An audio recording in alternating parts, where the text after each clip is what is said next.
Clearly, there are many people who work here who have to report to you.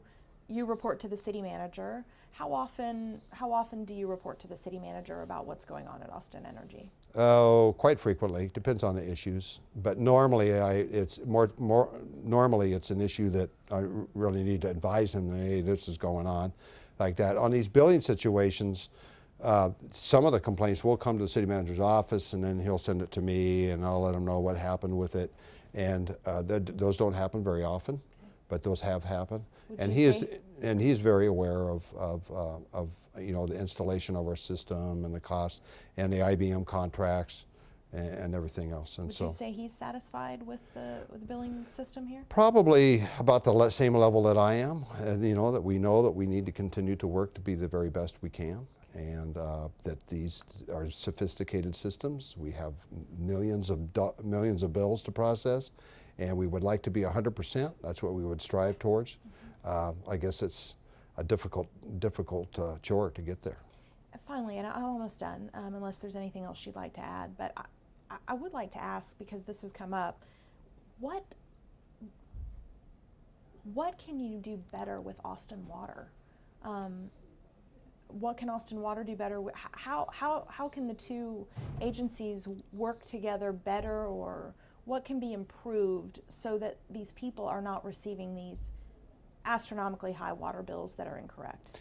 Well, it occurs to me only until recently that I really engaged the water side, because that's not my responsibility. But as I've said, I've operated water utilities and I'm aware of the issues. I think that Austin Water does a great job of reconciling complaints to water bills. Customers get very, very large bills in the mail, but that doesn't mean you need to pay it.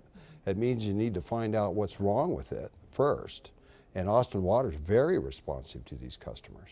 And if they're not, I think that's what we need to make sure that we're doing, that we're very responsive to rereads, and that's the main issue, is the water meter accurate?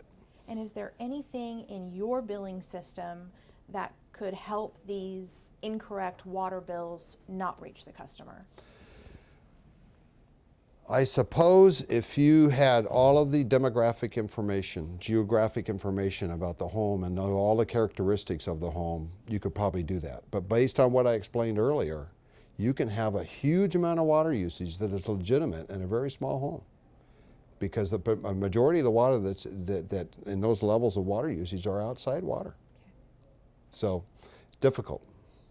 And finally, just the complaint process. Do you guys have goals for how quickly Yes. You would like to resolve these Yes.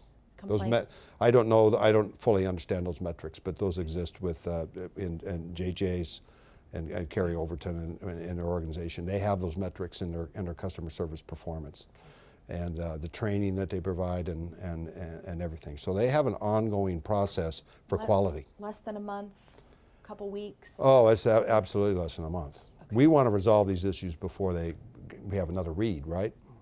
So, but any customer, I would advise, that has a concern about their bill needs to call in, and we keep a record. Our CIS system, which is really what the CCNB is, a customer information system, we keep a record of every conversation that we have with customers. Right. And so that if they call in another time, a different customer service person, they can look up and see what the conversation is. And I think you know that. That's pretty standard in the industry. But our training and our standardization and our quality control is as high as we can push it, and we'll continue to push it higher and higher. So when it comes to accountability for any mistakes, ultimately who's accountable? Both of us, the customer and the utility. The customer's got a responsibility, I think, to pay the bill if they used it. They've got a responsibility to call us if they don't think it's right. And if we make a mistake, we have a responsibility to fix it. We have a responsibility to apologize. We have a responsibility to make everything right. And I think the burden is on us to make sure that if that is the case, we fix it, and we fix it promptly. I will say that in a lot of these cases, what happens is we research it, and the customer is either not being quite straight with us about what's going on, or there's other issues, or they really did use that, and they swear that they didn't, and they can't understand why, and they get very frustrated because I think they want to make a case that we just waive it and say, okay, I'll tell you what, we'll just take care of last month, we'll make that go away, and let's start again. And that's the frustration that I think that's out there, and so. Is there anything else you'd like to add? No, it's just it's thank you, and I hope I've provided some information for you. So when will that next audit begin? It's during this next fiscal year, so the city Okay. auditor's office. That's really not so much on the bills, because we do that internal auditing ourselves. Okay. It's really about the system, Right. and Ken Morey, the city auditor, will have a scope of work that he'll be involved with there. And my understanding is that the city council also receives like a monthly report. Yes, we have Okay. a monthly report. Have you seen a copy of those? I have not. I've requested them. Okay, Mm-hmm. okay. Yeah, we produce a monthly report on the status of the CCMB system, Right. the different components that we're putting in, and Right. and all of that.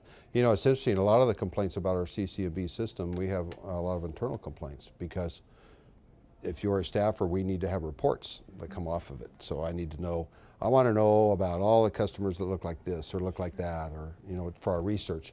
Sure. And we waited to put those pieces on so that we could get the customer stuff done and make it right first.